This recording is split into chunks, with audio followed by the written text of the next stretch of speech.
Doctor Jaishankar शाही, associate professor Hindi विभाग, बाबू शोभाराम राजकीय कला महाविद्यालय अलवर, BA तृतीय वर्ष हिंदी साहित्य, प्रथम पत्र के अंतर्गत महाकवि अयोध्या सिंह उपाध्याय हरिऔध प्रणीत महाकाव्य प्रियप्रवास के छठे सर्ग के विभिन्न छंदों पर अनुशीलन और विश्लेषण आपके साथ प्रस्तुत हम कर रहे हैं। इसी श्रृंखला में आज हम पुनः हरिऔध जी रचित अन्य छंदों पर अनुशीलन करेंगे। पिछले छंदों में हमने देखा कि राधिका जी किस प्रकार से लोक कल्याणी जनसेविका के रूप में चित्रित हुई हैं महाकवि हरिऔध जी के द्वारा।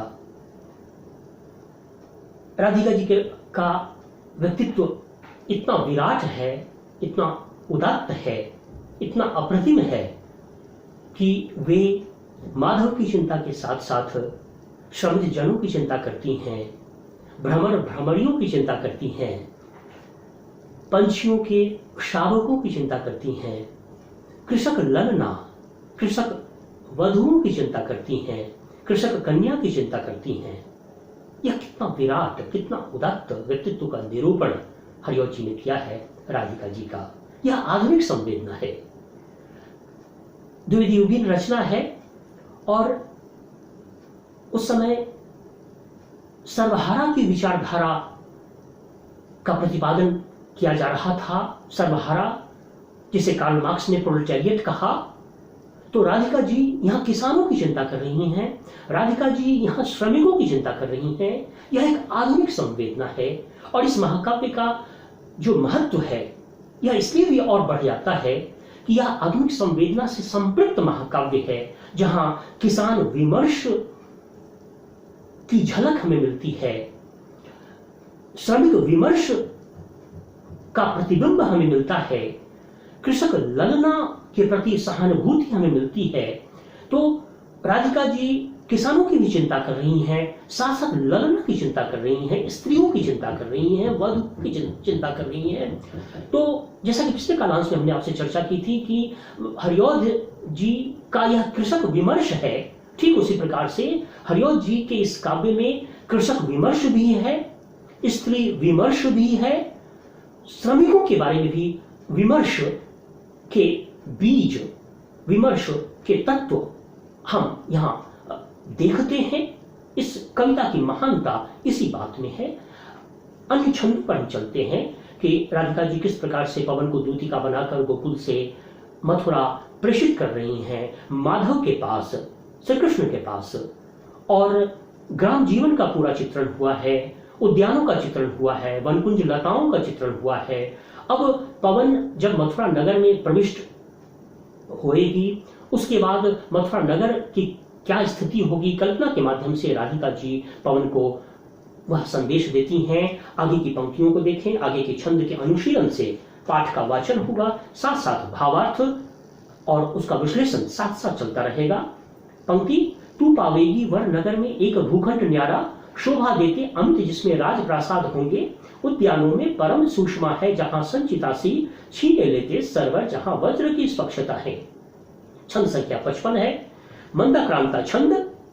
राधिका जी तू शब्द का प्रयोग कर रही है पवन के लिए। अंतरंगता है, पवन को भगिनी बनाया है राधिका जी ने, पवन को सहचरी बनाया है राधिका जी ने। पवन के लिए विशेषणों का जो प्रयोग राधिका जी ने किया है पिछले कालांशों में, छंदों में आपने देखा। पवन को सुपवन कहती हैं राधिका जी, पवन को मृदु पवन कहती हैं राधिका जी। पवन के लिए विशेषणों का प्रयोग किया है राधिका जी ने। यहाँ तू शब्द के द्वारा संबोधित एड्रेस कर रही हैं राधिका जी पवन को। इससे अंतरंगता का भाव परिलक्षित होता है। तो राधिका जी कहती हैं कि जब मथुरा नगर में तुम प्रविष्ट होगी ऐ पवन, तो एक अनुपम अनोखा भूखंड तुम्हें दिखेगा और वहां अत्यंत भव्य दिव्य राजप्रासाद होंगे, बड़े बड़े महल होंगे और वहां के उद्यान अत्यंत रमणीय और कमनीय होंगे और वहां के सरोवर का जो जल है वे इतने शुभ्र और स्वच्छ होंगे कि सारा का सारा दृश्य अत्यंत मनोरम होगा, मनोहारी होगा। नगरीय जीवन का चित्रण यहाँ हरिओ जी ने किया है। अब तक लोक जीवन का चित्रण था, गोकुल से मथुरा के मध्य के मार्गों, गांवों का चित्रण था, ग्राम जीवन का चित्रण था, और अब के अंश में इन छंदों में नगर के जीवन का चित्रण है, मथुरा नगर का चित्रण है। और आगे की जो पंक्ति है उसमें देखें कि फिर राधिका जी का संवाद क्या है पवन के नाम। तू देखेगी जलद तन को जा वहीं तदगता होंगे लोने नयन उनके ज्योति उत्कीर्णकारी, मुद्रा होगी वर वदन की मूर्ति सी सौम्यता की, सीधे साधे वचन उनके सिक्त होंगे सुधा से। जलद तन की चर्चा माधव के लिए, श्री कृष्ण के लिए राधिका जी जिस रूपक का प्रयोग करती हैं, जिस मेटाफर का प्रयोग करती हैं, वह है जलद तन अर्थात घनश्याम, बादल की तरह श्यामल तन वाले अर्थात श्री कृष्ण माधव। उनका चित्रण राधिका जी के द्वारा, राधिका जी की दृष्टि में, राधिका जी के नेत्रों से श्री कृष्ण के रूप की माधुरी का चित्रण, नयनाभिराम चित्रण यहाँ किया जा रहा है। राधिका जी के नेत्रों के माध्यम से राधिका जी वर्णन कर रही हैं। यह एक अद्भुत प्रसंग है कि कृष्ण के रूप की माधुरी का चित्रण राधिका जी कर रही हैं कि राजप्रासाद में वो जलद तन तुम्हें दिखेंगे, बादल के समान श्यामल तन वाले श्री कृष्ण का निदर्शन तुम्हें होगा। और आगे की पंक्ति देखिए, राधिका जी क्या कहती हैं पवन को, तू देखेगी जलद तन को जा वहीं तदगता होंगे लोने नयन उनके ज्योति उत्कीर्णकारी। उस जलद तन अर्थात घनश्याम श्री कृष्ण के सलोने नेत्र होंगे, प्रकाश से, ज्योति से उद्भाषित नेत्र होंगे। अनुपम सौंदर्य का वर्णन राधिका जी के द्वारा श्री कृष्ण का, कृष्ण के रूप की माधुरी का चित्रण, सौंदर्य का चित्रण यहाँ अद्भुत है, अनुपम है। और राधिका जी का क्या कहती हैं, मुद्रा होगी वर वदन की मूर्ति सी सौम्यता की, सीधे साधे वचन उनके सिक्त होंगे सुधा से। सौम्यता की मूर्ति के सदृश वो दिखेंगे तुम्हें ऐ पवन, और उनके जो वचन होंगे वो सुधा से सिक्त होंगे, अर्थात अमृत तुल्य उनके वचन तुम सुनोगी। तो सवर्ण की आवृत्ति है सुधा से सिक्त, यह जो सवर्ण की आवृत्ति है, इस कारण से इस पूरे पद में अनुप्रास अलंकार है। वर वदन में व वर्ण की आवृत्ति है, अनुप्रास अलंकार है। जलद तन में रूपक अलंकार है अर्थात मेटाफर है। फिर से पंक्ति, तू देखेगी जलद तन को जा वहीं तदगता होंगे लोने नयन उनके ज्योति उत्कीर्णकारी, मुद्रा होगी वर वदन की मूर्ति सी सौम्यता की, सीधे साधे वचन उनके सिक्त होंगे सुधा से सिक्त उनके सीधे साधे वचन होंगे। सवर्ण की आवृत्ति से अनुप्रास अलंकार। साथ साथ दृश्य बिंब है, जैसा कि पिछले कालांशों में हमने चर्चा की थी, चाक्षुष बिंब या दृश्य बिंब है, चित्रात्मकता है। जलद तन के रूप माधुरी का चित्रण यहाँ हरिऔध कवि के द्वारा किया जा रहा है। अंग्रेजी के महान कवि जॉन किट्स ने लिखा था, a thing of beauty is Joy for ever. सुंदरता की कोई भी वस्तु हमेशा आनंद प्रदायिनी होती है। श्री कृष्ण का यह जो रूप है, रूप की यह जो माधुरी है, यह आनंद देती है, आनंद विभोर करती है पुरजनों को। तो राधिका जी का चित्रण और श्री कृष्ण के रूप का चित्रण हम यहाँ देख रहे हैं। भक्तिकाल की कवित्री मीरा ने भी आकांक्षा व्यक्त की थी, अभिलाषा की थी माधव से कि बसाओ मोरे नैनन में नंदलाल, बसाओ मोरे नैनन में नंदलाल, माधुरी मूर्ति सांवरी सूरती नैना बने विशाल, बसाओ मोरे नैनन में नंदलाल। कवित्री मीरा ने अनुरोध किया था कि ऐ नंदलाल तू मेरे नेत्रों में निवास करो। और तो इस तरह की पंक्तियां आप यहाँ हरिऔध जी पर कहीं न कहीं कवित्री मीरा का प्रभाव परिलक्षित होता है।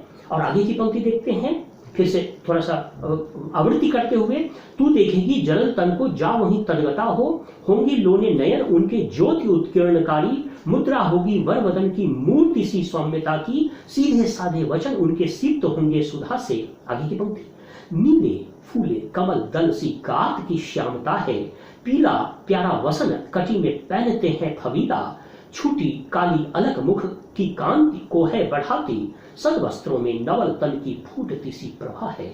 मंदाक्रांता छंद, तत्सम शब्दों की प्रचुरता। इस अवतरण में नीले कमल पुष्प की चर्चा है। राधिका जी के द्वारा पवन के नाम संदेश देती हुई राधिका जी नीले कमल के पुष्प की चर्चा कि नीले कमल के प्रसून के समान श्री कृष्ण हैं और पीतांबर हैं, पीला वस्त्र उन्होंने धारण कर रखा होगा और काले घुंघराले उनके अलग होंगे, काले घुंघराले उनके बाल होंगे और उनके तन से अमित आभा, अमित प्रभा, अपरिमित आभा उद्भासित हो रही होगी। कृष्ण के रूप का चित्रण राधिका जी के माध्यम से नीले कमल के पुष्प से तुलना की जा रही है। रंगों की योजना मनोहारी है, रमणीय है। नीलिमा, श्वेतिमा, पीतांबर, पीत वस्त्र उन्होंने धारण कर रखा है। जरद तन ने, श्री कृष्ण ने पीत वस्त्र धारण कर रखा है। तो नीले कमल के समान उनका शरीर है, तो कमल की नीलिमा, पीतांबर धारी है तो उस वसन की पीतिमा, नेत्र की श्वेतिमा और अमित आभा उद्भासित हो रही है श्री कृष्ण के पूरे व्यक्तित्व से। यह एक मनोहारी चित्रण है, नयनाभिराम चित्रण है हरिऔध कवि के द्वारा। संस्कृत के मनीषियों ने चर्चा की थी कि क्षणे क्षणे यन वता मुपैति तदैव रूपम रमणीयतायाः। जो क्षण क्षण रूप में जो परिवर्तन होता है वही सौंदर्य है, रमणीय सौंदर्य है। विद्यापति ने कभी गाया था, हे सखी की कहब अनुभव मोए, से पीड़ित अनुराग बखानिए, तिल तिल नूतन होए। तिल तिल नूतन जो होता है वही रूप है, वही स्वरूप है, वही सुंदरता है। तो श्री कृष्ण के सौंदर्य की नयनाभिराम यहाँ आकृति, नयनाभिराम चित्रण हम यहाँ देख रहे हैं। श्री कृष्ण का चित्रण महाकवि सूरदास ने, भक्ति काल के कवि सूरदास की गोपियां भी, ब्रजवनिताएं भी कहती हैं कि हरिमुख निर्खत नयन भुलाने। सूरदास की गोपियां कहती हैं कि श्री कृष्ण के मुख में ऐसा आकर्षण है कि वे सुदबुद खो बैठती हैं और जिस प्रकार से कमल के पुष्प के पराग के लोभी भ्रमर उसके इर्द गिर्द मंडराते रहते हैं, उस प्रकार से ब्रजवनिताओं के नेत्र उस गोपाल, उस कृष्ण के रूप की मधुरिमा का पान करना चाहती हैं। तो महाकवि सूरदास ने भी इस तरह के भावों का प्रतिपादन किया है अपने काव्य में। हरिऔध जी के माध्यम से यहाँ श्री कृष्ण के रूप की माधुरी का चित्रण किया गया है।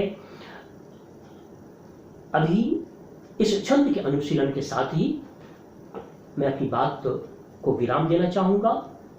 आने वाले कालांश में फिर अन्य छंदों पर आपसे हमारी चर्चा होगी।